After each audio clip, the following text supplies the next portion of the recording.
Bonjour, bonjour à tous, Morgane Le Toulec. Je suis responsable de la création et l'entrepreneuriat pour BPI France en région Centre-Val de Loire. Et donc, j'ai le plaisir de vous accueillir sous la bulle de BPI France Création pour vous parler de la thématique concernant la reprise d'entreprise. Voilà, donc alors cet après-midi, en préparant en fait l'intervention, je suis allée sur le site bpifrance.fr où vous avez une bourse de la transmission. Et j'ai pu voir qu'actuellement, il y a 52 600 entreprises à reprendre partout en France et sur des domaines très, très variés, comme par exemple il y a l'hôtellerie, la production, le commerce, les services. Donc, une offre vraiment très très large avec des profils d'entreprises très variés. Ça peut être de la TPE, de la PME. Et donc le choix est suffisamment vaste pour que si vous avez envie d'aventure entrepreneuriale, d'indépendance et de liberté, qui est le thème de la journée, vous pouvez vous lancer. D'autant plus que vous avez un réseau d'accompagnement qui est suffisamment important pour vous aider justement dans cette reprise et pour vous aider dans l'étude et trouver toutes les clés du succès qui vous permettront de poursuivre, je dirais, cette reprise et de développer ces activités. Voilà, donc pour définir en fait les clés, de trouver les clés de ce succès et ce qui permet de bien mener son projet, j'ai le plaisir d'accueillir donc 5 intervenants, donc 5 professionnels de l'accompagnement et puis un témoin qui aura le plaisir de nous raconter son parcours, hein, puisque Frédéric, tu as été accompagné par le réseau Entreprendre. Alors par contre, je vais peut-être, je sais pas comment ça marche. Ça marche comment ? Voilà, donc on a Loris Fignon donc, de BNP Paribas qui va... bonjour Loris, qui va nous parler effectivement des attentes en fait, du banquier dans le cadre de cette thématique. Paloma donc, de BGE aussi qui va nous expliquer comment tu accompagnes les repreneurs. Mathieu Chancriveau qui va donc nous parler d'un dispositif spécifique en Occitanie qui rapproche repreneurs et cédants. Et puis donc Réseau Entreprendre avec Lynn Chanton. Et puis voilà Frédéric Rognier qui donc, ensemble vous avez donc travaillé ensemble dans la reprise de la société à BPC. Et donc vous allez pouvoir nous expliquer comment se passe l'aventure. Voilà, on va commencer par à ce moment-là Mathieu. Puisque, Pas de problème, quand tu veux. Voilà, je te laisse nous présenter le dispositif Octave. Oui, bien sûr. Qui est présent donc, en Occitanie. C'est ça, absolument. Enfin, entre autres choses. Mais en fait, Octave, c'est un dispositif qui est porté par la région Occitanie, soutenu par BPI, BPI France, l'Union européenne, entre autres, et qui vise à faciliter la transmission d'entreprises en Occitanie. Donc comme ça fait un peu... je vais essayer d'introduire aussi le propos de mes collègues au passage, parce que c'est vrai que comme ça faciliter la transmission d'entreprise, on peut se dire c'est un peu soit prétentieux, soit difficile, enfin voilà. L'idée c'est surtout en fait sur la région Occitanie, on est parti d'un postulat de départ qui est celui de se dire on a une région très vaste, donc avec 13 départements, c'est un territoire qui fait la taille de l'Irlande, à peu près pour resituer, qui est plus grand que l'Irlande. Et dans lequel 80% du territoire est situé en zone rurale et zone de montagne. Donc si on enlève Toulouse et Montpellier, en fait, la majorité du territoire est couvert par des zones rurales. Et le postulat de départ est de se dire c'est compliqué d'amener des repreneurs sur ce territoire-là. Ceci étant dit, du coup, on s'est dit comment faciliter la transmission d'entreprise. Donc la question qu'on s'est posée, c'est qu'est-ce que c'est qu'une reprise d'entreprise ? Et effectivement, avant de reprendre un fonds de commerce, avant de racheter une activité, avant d'avoir une activité économique, une reprise d'entreprise, c'est d'abord une rencontre. Et c'est un moment où on a un cédant, quelqu'un qui a travaillé toute sa vie, enfin après vous le direz aussi je pense très bien, mais quelqu'un qui a travaillé toute sa vie, qui a conçu son bébé et qui va se dire ok bon mais maintenant j'ai suffisamment travaillé mon outil économique, il est à maturité ou moi je veux faire autre chose dans ma carrière, dans mon projet de vie, et du coup je vais chercher un repreneur. Et le repreneur de l'autre côté, il se dit moi je cherche une opportunité, peut-être que vous êtes des repreneurs en puissance, qui sait, on pourra en discuter après. Et le repreneur se dit voilà, moi je veux reprendre un outil économique, je veux dans mon projet de vie, c'est le moment pour moi de me lancer dans un autre projet. Et effectivement, cette rencontre et ce moment-là entre projets de vie, on s'est dit il faut arriver à la facilité. Donc pour la facilité, effectivement, il y a toute une sensibilisation sur le volet, à la fois sur les cédants et à la fois sur les repreneurs, pour les amener après à aller vers des structures d'accompagnement et après rentrer dans le vif du sujet. Parce qu'après, on est sur le projet à proprement parler. Là, on est vraiment en amont, d'accord ? J'ai réfléchi pas mal, en fait, avant de venir, effectivement, sur comment je pouvais illustrer ça de façon assez imagée.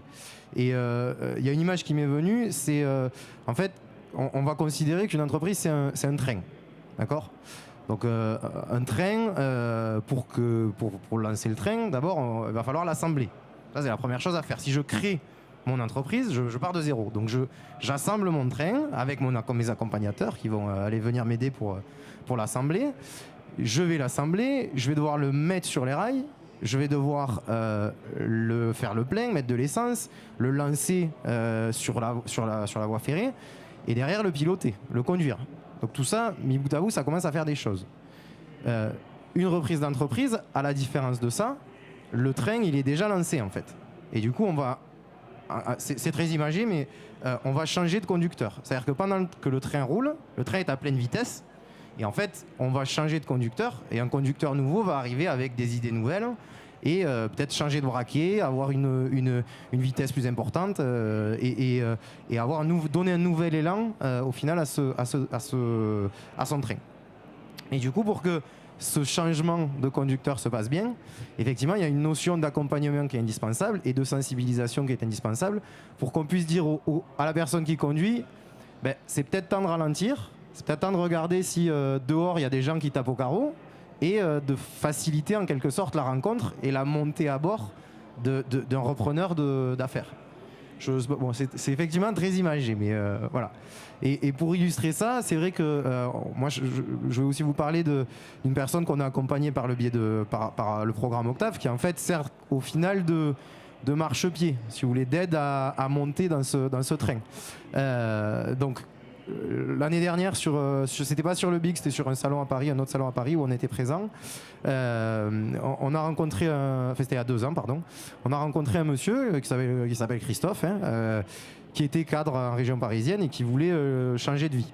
Donc Christophe, il est venu nous voir en disant voilà, moi j'ai pour projet de changer de vie, je compte reprendre une entreprise.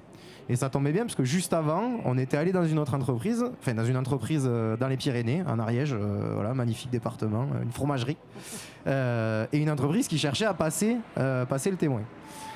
Et du coup, c'est en allant dans cette entreprise-là et en sensibilisant l'entreprise, en la préparant à rencontrer quelqu'un, quand on a fait après le lien avec Christophe, c'est-à-dire que quand il est arrivé, on lui a présenté toutes les structures d'accueil, le territoire, le projet de vie, le nouveau projet de vie, donc l'école pour ses enfants, où étaient les services, où étaient toutes les structures d'accueil et d'accompagnement. Ça a facilité, lui, son parcours en arrivant dans la région.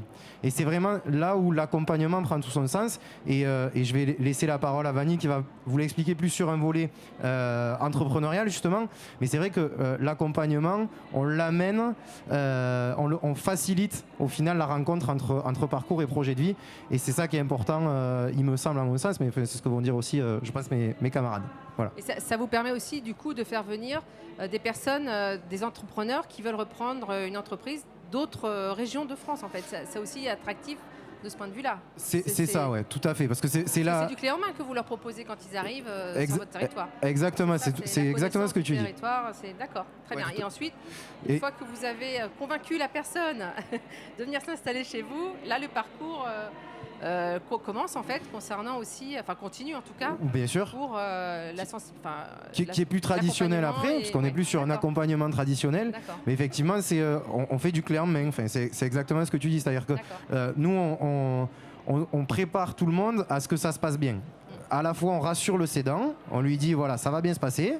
S'il y a une rencontre, il faut être prêt avec des bilans, il faut être prêt donc d'un point de vue comptable et financier parce que c'est important. Et après, il faut être prêt aussi à accueillir quelqu'un qui va aussi avoir des compétences que peut-être tu n'auras pas, ou sur le métier, il n'aura pas la même vision que toi du métier. D'accord. Et là, c'est là où effectivement ces compétences-là, c'est aussi l'accompagnement derrière qui va dire en arrivant, très bien, on va s'asseoir, on va se poser les questions de est-ce que tout est en cohérence avec l'entreprise.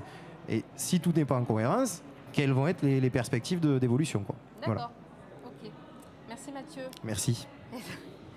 Et donc c'est là que tu interviens, Paloma. C'est là que j'interviens. Donc nous, on est le réseau BGE, qui est un acteur dont le cœur de métier, c'est l'accompagnement vers la création d'entreprise. On reçoit à peu près 100 000 personnes par an et un quart de ces personnes créent leur entreprise. Parmi ces personnes, un certain nombre d'entre elles viennent nous voir avec des projets de reprise. Et je dirais que là, ce qu'on observe en fait depuis la crise sanitaire qu'on a connue, il y a beaucoup de projets, c'est ce que tu disais en introduction, mais le nombre d'entreprises à reprendre est un peu plus conséquent que par le passé parce que il y a eu un certain nombre de chefs d'entreprise qui étaient peut-être aussi, qui commençaient à être à bout de souffle, et en fait la crise sanitaire a agi comme un détonateur qui leur a fait dire bon, il serait peut-être temps pour moi de céder la main. Voilà. Donc nous, on reçoit ces personnes qui ont un projet de création ou de reprise, et la première chose qu'on fait avec eux, c'est de leur expliquer le parcours de création. Sachant que dans le cas d'une reprise d'entreprise, on va avoir toutes les étapes classiques de l'accompagnement création d'entreprise, donc de valider l'adéquation entre l'individu et son projet en termes de compétences, j'y reviendrai tout à l'heure. De regarder aussi tous les aspects études de marché et stratégie commerciale, et puis tout le montage juridique, financier qui va avec le projet de création de reprise. Dans le cas d'une reprise, il y a des étapes en plus qui sont l'analyse de l'existant, à la fois du point de vue de la stratégie marketing de l'entreprise cédée, sur le portefeuille de clientèle. Enfin voilà, il y a un certain nombre de choses à analyser. Et puis les états financiers du cédant. On va tout de suite sensibiliser le repreneur sur le fait qu'il va falloir qu'il obtienne un certain nombre de documents, donc les 3 derniers bilans, la liste des immobilisations, une valorisation des stocks, la liste des contrats de travail. Enfin voilà, tout ce qui peut constituer des actifs et des passifs dans l'entreprise. Ça, c'est la première étape. L'autre chose qu'on va travailler avec lui, peut-être plus en profondeur que sur un projet de création, c'est de faire l'état des lieux de ses compétences. Parce que un repreneur, la particularité qu'il va avoir, c'est que contrairement à un chef d'entreprise qui va, mûrir dans le métier de chef d'entreprise au fur et à mesure du développement de son entreprise, le repreneur, lui, il va être tout de suite dans le bain. Et donc, il va avoir potentiellement tout de suite besoin de gérer les équipes, tout de suite besoin de piloter son activité qui sera déjà, le train est déjà en marche. Donc, voilà. Donc, pour quelqu'un qui reprend, on a un travail assez approfondi qu'on appelle un bilan de compétences entrepreneuriales, où on va travailler avec lui sur les manques en fait, qu'on peut déceler par rapport soit à la démarche commerciale, soit en termes de gestion, soit, voilà, quel que soit le domaine. Et on va lui proposer un plan de montée en compétences qui doit être assez rapide dans le cas d'un repreneur. Toute la difficulté pour un repreneur, alors on joue beaucoup avec ça, enfin on jongle avec ça, c'est ces notions de temps, puisque parfois ce sont des projets qui doivent se ficeler rapidement.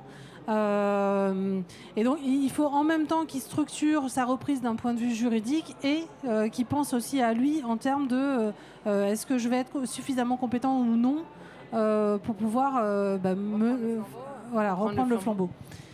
Et pérenniser l'activité. Pérenniser et développer. Mais disons qu'il va être tout de suite dans le bain, et c'est souvent ça la grande difficulté de ce qu'on constate. Enfin, nous, on a tendance vraiment à conseiller aux repreneurs encore plus qu'aux créateurs de s'entourer et de ne pas rester seul et de s'entourer des compétences qui peuvent lui faire défaut. Enfin, voilà.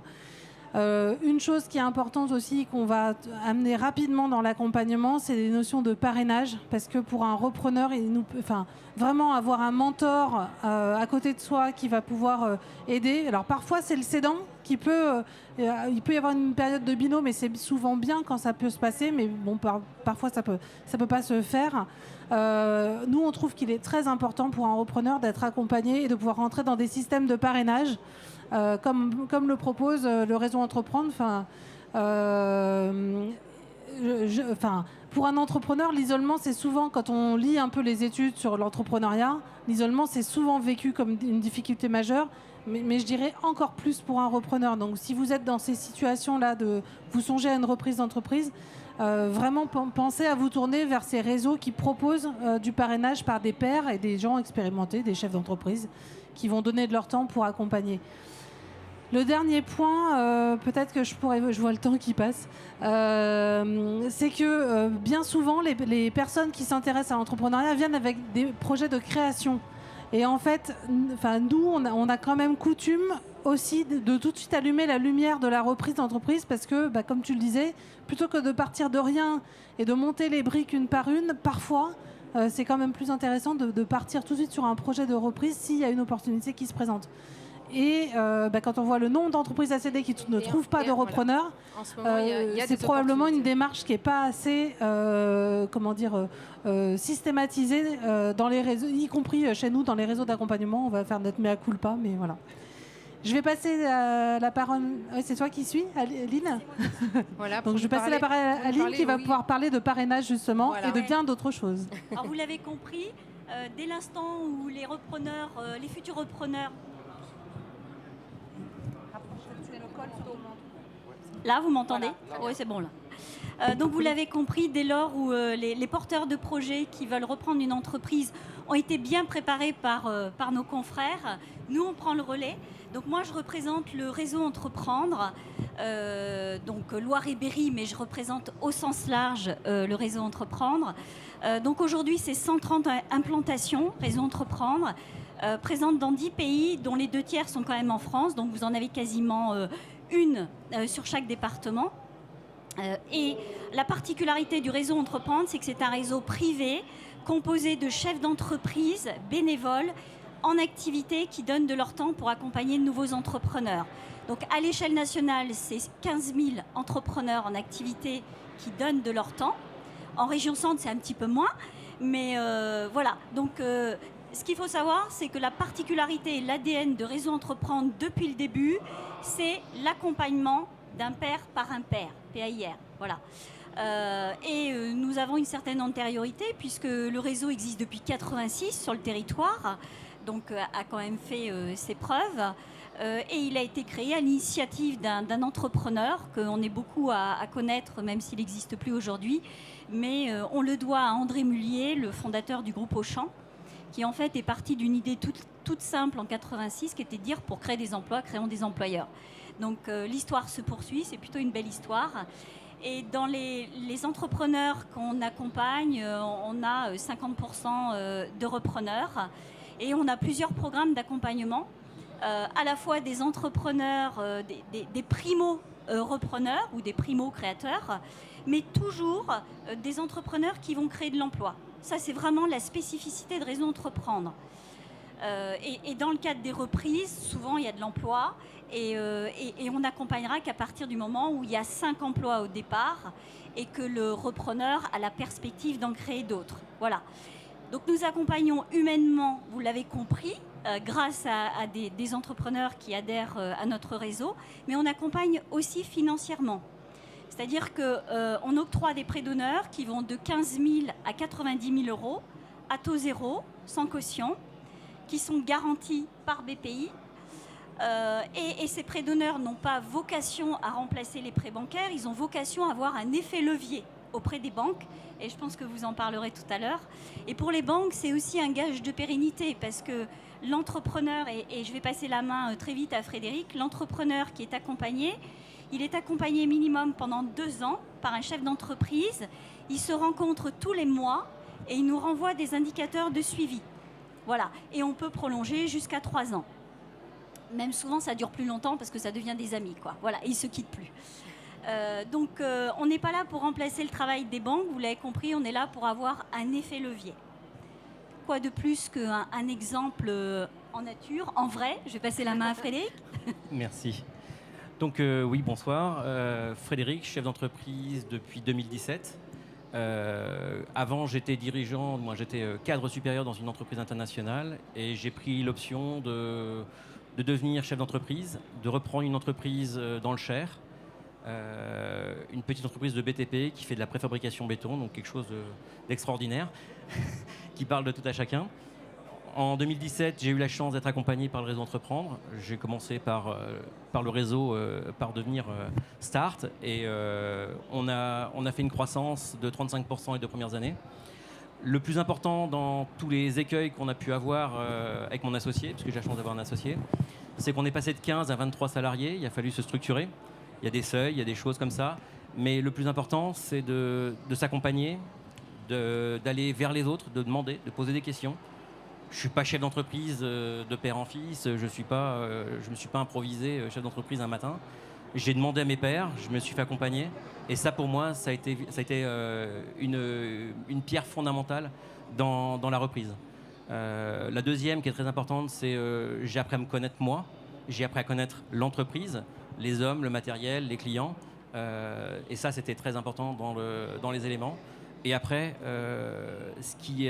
une fois qu'on a eu les clés par le banquier qui va nous suivre, une fois qu'on s'est fait financer par le réseau Entreprendre, c'est de dire quelle route on prend.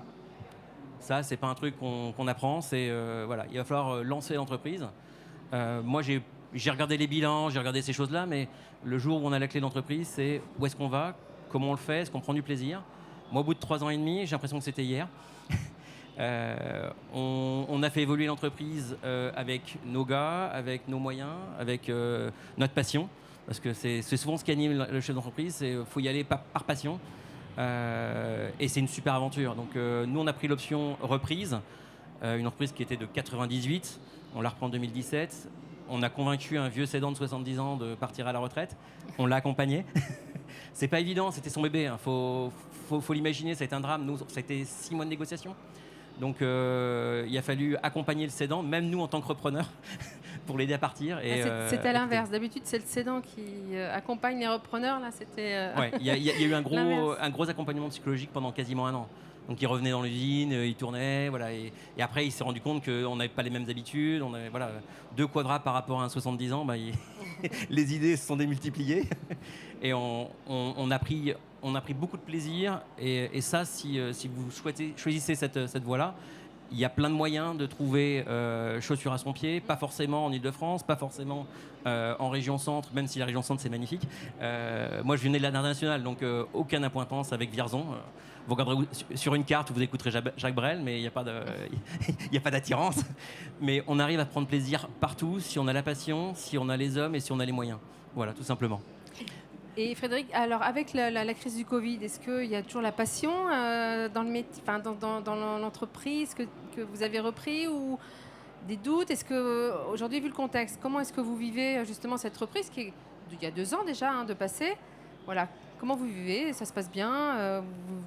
Comment vous organisez vu le contexte, cette période? Oui, pour moi, c'est déjà passé le Covid.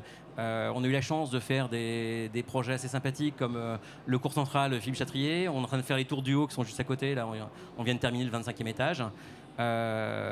Avec le Covid, on a repensé pas mal de choses. On a beaucoup discuté avec les gars. Il y en a qui ont parlé chômage partiel, qui ont fermé les boutiques. Nous, on a pris l'option de dire on va travailler avec les hommes. C'est-à-dire qu'on a repensé la façon de passer pendant tout le confinement. J'ai maintenu 5 salariés dans chaque usine. On a travaillé même mal, mais on a continué à développer nos méthodes, à travailler sur la sécurité, sur la qualité, sur les façons de faire. Et puis, on a essayé de livrer le peu qu'on pouvait livrer à nos clients qui pouvaient nous donner du travail. Et puis, voilà, on a fait une aventure humaine. Et maintenant ça repart, les gars nous en sont gré. C'est-à-dire qu'on n'a pas forcément gagné de l'argent, c'est pas un élément financier, mais c'est un élément humain. Donc on a travaillé beaucoup sur l'humain pendant le Covid, Et maintenant, les gars s'en souviennent et ont ses habitudes. Donc aujourd'hui, c'est une crise sanitaire, c'est terrible. Moi, j'ai perdu 80% de chiffre d'affaires sur le mois d'avril, j'en ai perdu 20% sur le mois de mai. C'est pas grave, ça c'est que des chiffres, c'est le banquier qui vous expliquera à la fin de l'année. Mais on a eu la chance de reprendre l'entreprise il y a 3 ans et demi, on a des fondamentaux, on sait qu'on a des clients qui nous suivent. Eh ben, adaptons-nous à la situation et soyons positifs. La reprise d'entreprise post-Covid, ça existe et en plus, il y a des opportunités. Je vais peut-être en reprendre une deuxième d'ailleurs, entreprise. Ben voilà, c'est ça. En tout cas, il y en a 52 600 à reprendre, donc il y en a peut-être une qui peut être 52 intéressante. 599 depuis ce soir. Voilà. En tout cas, le plus important aussi, c'est de se faire financer, parce que la trésorerie, c'est quelque chose de très important. Il faut bien sûr avoir ça dans le rétroviseur. On a des personnes qui nous aident, il y a des banquiers, donc je vais laisser la parole à Laurie. Merci. Merci. Bonsoir. Alors, je suis très heureux d'être là. Je suis responsable d'un marché professionnel du marché professionnel et TPE chez BNP Paribas sur le département du Loiret. Alors, j'accompagne des clients aujourd'hui, des artisans, des commerçants, des professions libérales et des TPE. Et on m'a demandé de vous parler finalement du dossier de présentation du projet idéal, si tant est qu'il y ait un projet idéal et que ça existe, puisque chacun a son propre projet, et de vous dire que les banques continuent à financer les projets, même en situation post-Covid. Ça, c'est, je pense, quelque chose qui est important. Et si tant est que vous étiez inquiet, de vous rassurer sur ce sujet-là. Alors, juste avant de commencer, je voulais partager avec vous 2 chiffres. Il y a une étude de l'INSEE qui est sortie mardi et qui nous dit qu'il y a 83% des porteurs de projets qui ont rencontré des difficultés au moment de la reprise d'entreprise. Et dans ces 83%, il y a une vingtaine de pourcents qui ont rencontré des difficultés lors de l'obtention du financement. Alors, je n'ai pas la prétention en 3 minutes 45 de vous dire effectivement tout ce qu'il faut faire pour bien présenter un financement, mais si je peux vous donner quelques clés, ça peut être sympa. Et la deuxième chose, c'est qu'on a 29% de femmes seulement repreneurs d'entreprise. Et je crois que la fréquentation de cette bulle en témoigne. C'est un vrai sujet et les femmes ont toute leur place également dans le sujet de la reprise d'entreprise. Voilà. Alors, moi, je voulais vous parler de Camille. Camille, je trouvais ça sympa, c'est un nom qui est un peu androgyne, donc justement on parlait des femmes dans l'entrepreneuriat et dans la reprise, pour vous parler un petit peu de son projet et de l'aboutissement, parce que la rencontre avec le banquier, c'est à la fois un aboutissement d'une première étape de constitution de projet, et puis on voit que c'est aussi le démarrage vers tout le reste, puisque c'est ce qui va rendre très concret et très opérationnel la suite. Alors ce rendez-vous, il est important parce qu'en 1 heure, 1 heure et demie maximum, vous allez devoir embarquer avec vous un interlocuteur que vous ne connaissez pas, qui va devoir vous faire confiance, qui va apprendre à vous connaître, et en tout cas il va falloir lui vendre le meilleur de vous-même pour vous faire confiance, croire en vous, croire en votre projet, et puis vous accompagner effectivement dans ce que vous allez présenter. Alors j'ai une image à partager avec vous qui est le premier rendez-vous qu'on peut avoir dans le cadre d'un rendez-vous galant. Alors on est loin du rendez-vous galant avec son banquier, mais n'empêche que quelque part il y a un peu de ça, parce qu'il y a un peu de séduction professionnelle et financière, j'entends. Et réciproque aussi. Et réciproque aussi, voilà. Alors Camille, c'est une jeune entrepreneur, hein, elle a un projet, c'est pas n'importe lequel, c'est le projet de sa vie. C'est un peu le cas finalement de chaque personne qui va avoir son projet de reprise. Et puis, comme 62% finalement des entrepreneurs, c'est peut-être votre cas, elle fait ce choix-là pour devenir indépendante. Hein, c'est une des premières caractéristiques que l'on peut rencontrer. Puis elle a le goût d'entreprendre et puis d'affronter des défis. Alors, elle le connaît par cœur, son projet. L'idée, c'est qu'effectivement, elle va devoir faire preuve de synthèse et d'avoir un pitch très convaincant pour pouvoir accompagner, enfin en tout cas présenter son dossier. Alors le projet, il a été mûri. Camille, on en a parlé tout à l'heure, elle a de grandes qualités. Elle a certainement un savoir-faire, un professionnalisme qu'elle va valoriser, mais elle est aussi très consciente de ses limites. Et ça, je pense qu'il faut les reconnaître. On n'est pas des surhommes ou des surfemmes. On est dans quelque chose de très, très concret. Et du coup, je pense qu'il y a 2 qualités que je voulais partager avec vous. C'est l'écoute et la ténacité dont il faut faire preuve. Et j'ai un exemple un témoignage à vous donner.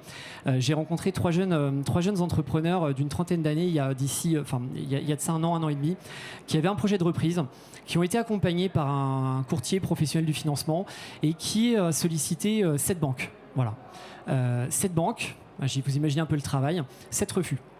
Pourquoi ? Parce qu'une structuration qui n'était pas forcément très aboutie, un business plan qui n'était pas fondamentalement validé ou validable en l'état. Et ces 3 jeunes, ils faisaient preuve d'écoute, pour le coup. Ils étaient particulièrement tenaces. Ils ont persévéré. Ils ont écouté ce qu'on a pu leur proposer en termes de structuration, etc. Et ils sont revenus nous voir une deuxième fois, c'était pas la bonne, mais la troisième, c'était la bonne. Donc je voulais le partager avec vous parce que ça, c'est possible. Et ça veut dire qu'en regardant un petit peu les choses sur le plan financier, et je vois le temps qui va très très vite, sur le plan financier, bon, il y a tout le projet en amont d'accompagnement de l'entrepreneur. Vous allez présenter des éléments financiers à votre banquier. Les éléments financiers, ça n'est ni plus ni moins que l'aboutissement de tout le parcours économique et de la réflexion que vous allez pouvoir avoir. S'il vous plaît, connaissez, appropriez-vous ces chiffres pour être en capacité de discuter et d'échanger avec nous de manière très concrète pour pouvoir valoriser effectivement et nous expliquer ce pourquoi vous faites ces prévisions. On parlait des sources de financement tout à l'heure. La banque va effectivement vous accompagner sur le projet. On n'est pas les seuls. Vous pouvez effectivement aller chercher effectivement des prêts d'honneur. La notion d'apport est importante également. Réfléchissez-y, pensez-y quand vous venez présenter un projet. Et là, pour le coup, faites-vous accompagner en termes de notions de ce qui se pratique sur le marché et de ce qui se pratique effectivement en règle générale. Je vois que le temps est passé. On va 2 petites minutes. Bon. Dans la reprise, ce qui va être particulièrement important, c'est la cible que vous allez retenir. Cette cible, faites-vous accompagner là aussi sur alors c'est le choix de la cible. Pourquoi cette cible? À quel endroit? Quels sont ses points forts, ses points faibles? Et puis il y a le sujet de la valorisation de cette cible. Point qui est particulièrement important parce qu'il va rentrer dans votre plan de financement, il va rentrer dans des sujets effectivement de montants à solliciter auprès de la banque, d'apports que vous allez pouvoir engager. Et ce sujet-là, si j'ai un conseil à vous donner, allez challenger un petit peu ce montant et cette valorisation en faisant appel à un avis d'expert indépendant. C'est pas l'expert du vendeur, c'est mieux, parce qu'il peut y avoir peut-être un conflit d'intérêt, je ne sais pas. Mais en tout cas, voilà, faites-vous confirmer ce montant-là. Il y a différentes méthodes qui existent. Comprenez-les. Est-ce qu'on est sur des méthodes liées au chiffre d'affaires, au ratio lié à l'EBE par exemple, de rentabilité? Il y a tout un tas de méthodes qui existent. Donc allez pousser effectivement un petit peu sur ces différents sujets qui ont de l'importance en termes de financement.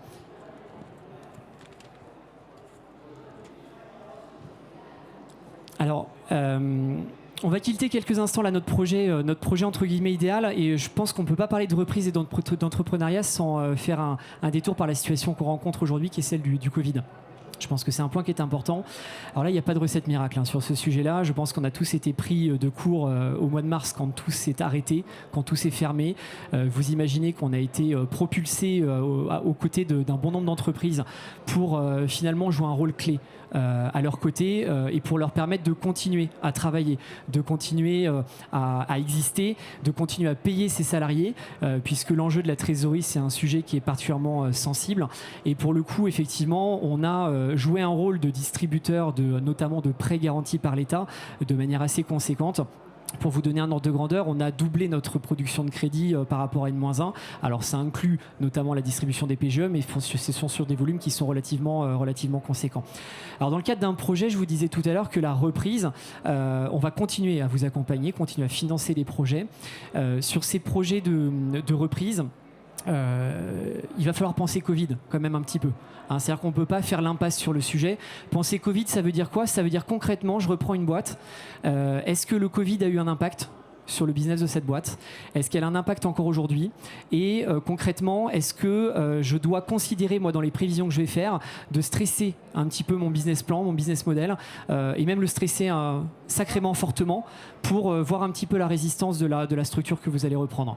Donc ça, je pense que c'est un préalable qui est super important et qui va vous permettre aussi d'aller bien construire votre plan de financement de démarrage et notamment de prévoir la trésorerie qui va être nécessaire. Il y a un certain nombre de dispositifs qui existent, qui continuent à exister jusqu'au 31 décembre. Est-ce que l'entreprise que vous reprenez en a bénéficié? Si oui, concrètement, est-ce qu'elle va pouvoir les rembourser, ces dispositifs? Parce qu'il faut penser au remboursement, ce sont des crédits. Et si elle n'en a pas bénéficié, est-ce que vous, en tant que repreneur, vous pensez en avoir besoin et vous souhaitez effectivement les solliciter? Il y a un dernier point, et je terminerai là-dessus, dans la situation Covid, c'est finalement sur le sujet business. Sur le sujet business, le Covid a ouvert des opportunités pour un certain nombre de boîtes. On a des entreprises aujourd'hui qui enregistrent des progressions de plus de 30-35% de chiffre d'affaires en situation post-confinement, post-réouverture. Ce n'est pas toutes les entreprises, malheureusement, mais il y en a qui arrivent à tirer leur épingle du jeu. Pour certaines structures, elles ont découvert des voies de développement de chiffre d'affaires complémentaires. Donc il y a peut-être là aussi des méthodes à travailler où les établissements et votre partenaire bancaire, votre partenaire financier peut vous aider dans l'accompagnement des solutions d'encaissement, par exemple, pour aller générer de la vente à distance. Ça peut faire partie des sujets ou des perspectives sur lesquels on peut aller vous aider à développer un petit peu votre chiffre d'affaires. Et voilà. Très bien. Merci Loris. Merci. Voilà, donc, comme vous l'avez compris, il est très important de se faire accompagner tout au long du process, que ce soit au moment où vous détectez une cible, lors de l'étude, et puis aussi après. Et puis se faire accompagner, c'est aussi très important. On le voit aussi aujourd'hui avec l'effet Covid, puisque il faut être redoublé de vigilance. Et puis le fait d'être accompagné, ça permet également peut-être qu'un maximum de points soient vus et de ne pas passer à côté de points clés. Voilà, écoutez, je vous laisse en tout cas consulter ce site sur bpifrance.fr où vous avez de nombreuses cibles. Et je ne doute pas que vous en trouverez forcément une qui pourrait vous convenir et vous mener vers de nouvelles aventures. Voilà, donc je voulais remercier mes intervenants et vous remercier également d'avoir participé à cette bulle et cette thématique. Et puis je vous souhaite une bonne fin de journée à Big. Voilà. Merci. Merci, au revoir.